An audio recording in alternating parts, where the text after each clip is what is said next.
नमस्कार, मैं हूं आपके साथ बनिस कक्कर। आप देख रहे हैं हिंद सप्ताह। आज महापरिनिर्वाण दिवस पर राष्ट्रीय लोकदल से भावी उम्मीदवार प्रीता हरित हापुड़ अम्बेडकर तिराहे पर स्थित संविधान निर्माता बाबा भीमराव अम्बेडकर की प्रतिमा पर पहुंची, जहां प्रीता हरित ने संविधान निर्माता बाबा भीमराव अम्बेडकर की प्रतिमा पर फूल माला पहनाकर बाबा भीमराव अम्बेडकर को याद किया।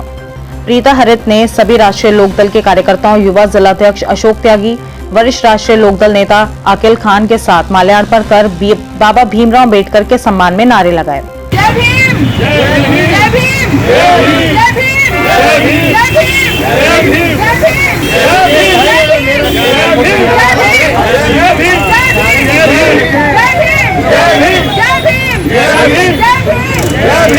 भीम, भावी उम्मीदवार प्रीता हरित ने बाबा साहेब की प्रतिमा के आगे मोमबत्ती भी जलाई और हाथ जोड़कर प्रार्थना की।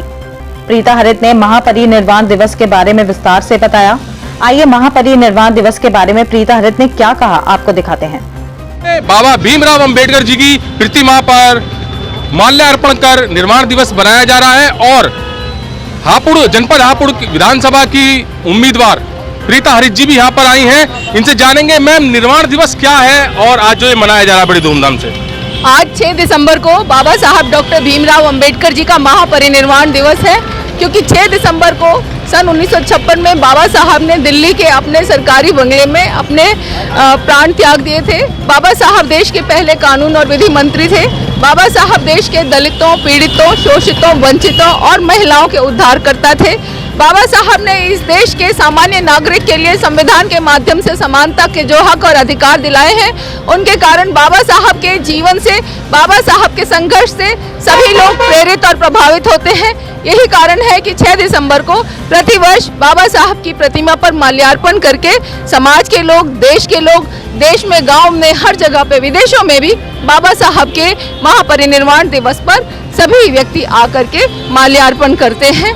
आज हम सब लोग यहाँ आए हैं, राष्ट्रीय लोकदल के सभी कार्यकर्ता, सामान्य नागरिक, राष्ट्रीय लोकदल के पदाधिकारी सभी आज यहाँ उपस्थित हुए हैं बाबा साहब की प्रतिमा पर माल्यार्पण करके उन्हें भावपूर्ण और हृदय की गहराइयों से अपनी अपनी श्रद्धांजलि अर्पित करने के लिए। तो मैम, जनपद हापुड़ के आप भावी उम्मीदवार हो, तो अभी जैसे आप जीत जाते हैं और उसके बाद सभी वर्ग, सभी जाति वर्ग के लिए आपका क्या प्राथमिकता रहेगी? मैं जनपद हापुड़ में, हापुड़ विधानसभा में तैयारी कर रही हूँ। मैं ये चाहती हूँ कि शीर्ष नेतृत्व यदि मुझे यह अवसर देगा, मुझ पर यह जिम्मेदारी छोड़ेगा कि मैं हापुड़ विधानसभा से समाज के लोगों का प्रतिनिधित्व कर सकूं, तो मैं इसमें अपना बहुत बड़ा सौभाग्य समझूंगी। और मेरी यही एक अंदर से एक इच्छा है, मैं पूर्ण समर्पण भाव से राष्ट्रीय लोकदल की कार्यकर्ता होकर के काम करना चाहती हूं। कार्यकर्ता कोई भी हो, छोटा हो या बड़ा हो, वो पार्टी का कार्यकर्ता है, समाज का कार्यकर्ता है। मैं उसी भावना के साथ अपनी पूरी निष्ठा से, अपनी पूरी भावना से, अपने पूरे संसाधनों से हापुड़ विधानसभा में कार्य करना चाहती हूँ। मैम, आप बड़े अधिकारी भी रहे हैं, IAS रहे हैं, तो आपको तो पता होगा कि किस सिस्टम से उद्धार हो सकता है या आम आदमी को जो चाहिए वो मिल सकता है। तो उस अधिकारी के तहत आपको तो नॉलेज होगी कि मुझे किस सिस्टम से काम करना है। देखो, नॉलेज तो सभी को होती है। अधिकारी होने के कारण ये है कि हम लोग फाइल में थोड़ा बहुत जानते हैं किस तरह से काम कर सकते हैं। मेरी इच्छा ये है कि यदि व्यक्ति निष्ठा से काम करे, समर्पण भाव से काम करे और उसकी भावना में ये हो कि वो समाज के लोगों का भला करना चाहे, तो चाहे अधिकारी हो, गैर अधिकारी हो, हर व्यक्ति समाज का भला कर सकता है।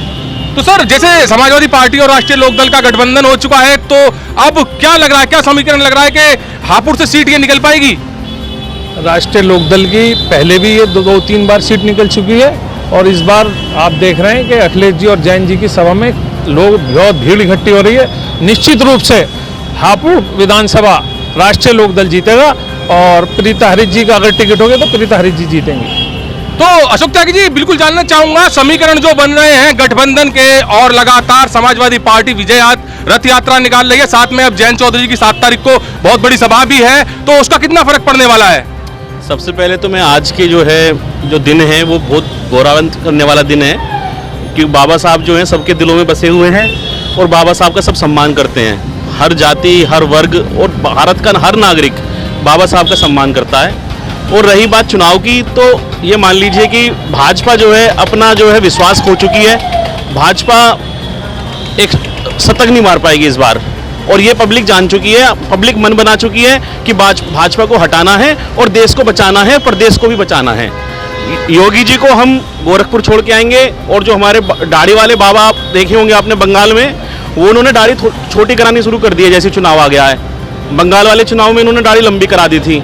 और रही बात कल की, तो कल हमारे जो है लगभग हापुड़ से करीब 50 बसें जा रही हैं और 500 कारों के काफिले के साथ जो है हम लोग यहाँ से रवाना हो रहे हैं। तो वहाँ पे लाखों की संख्या में लोग पहुँच रहे हैं, और जयंत जी और अखिलेश जी जो है अपनी सरकार बना रहे हैं 2022 के अंदर। और 2022 में जो सरकार बनेगी वो गरीबों की, किसानों की, मजदूरों की, बेरोजगारों की बनेगी। जो आज लाठी बज रही है वहाँ पे लखनऊ में, ऐसा हमारी सरकार में बिल्कुल नहीं होगा। हर आदमी को जो है नौकरी दी जाएगी और शिक्षा के संसाधन दिए जाएंगे। तो युवा जिलाध्यक्ष अशोक त्यागी जी ने भी कहा है कि जो विजय रथ यात्रा समाजवादी की चल रही है, और अब साथ में जयंत चौधरी भी आ गए हैं, जो गठबंधन हो गया है, ये पूरी तरह से जीत की ओर अग्रसर है। प्रीता हरित ने महापरिनिर्वाण दिवस के उपलक्ष्य में प्रसादी भी की। इस प्रसादी में प्रीता हरित ने हलवा बनवा के लोगों को अपने हाथ से बांटा।